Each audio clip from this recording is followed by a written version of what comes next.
الدعاء ما هوش بالحفظ، وممكن دعوة واحدة تصدر من القلب. وأنا حكيت لكم قصة واحد زمان قال لي يا أخي علمني دعاء أنزل أطوف في الصحن في الكعبة وأقوله. قعدت أحفظه ويسمع ما يعرفش يسمع. قلت له بقول لك إيه؟ قال لي. قلت له تعرف تقول يا رب ماليش غيرك؟ قال لا أعرف. قلت له شوف مراتك عايزة وقول يا رب إيه حقق لمراتي كذا، وشوف عيالك عايزين إيه وقول يا رب حقق لعيالي كذا.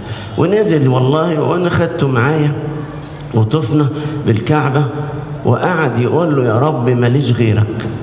بس والله من حلاوة الدعوة اللي طالعة من لسانه أنا والله سبت كل الأدعية اللي أنا حافظها ومسكت حطيت إيدي على كتفه وقلت يا رب ماليش غيرك، يا رب ماليش غيرك يا رب. دعوة كاملة 7 أشواط أقول له يا رب ماليش غيرك، لأنها طالعة فعلا من قلبه وهو يبكي وأبكاني بكاء شديدا. إن العبرة ليست بالحفظ، حفظ الأدعية فقط، إنما العبرة بالقلب الذي يدعو. نسأل الله أن يفتح علينا بالدعاء.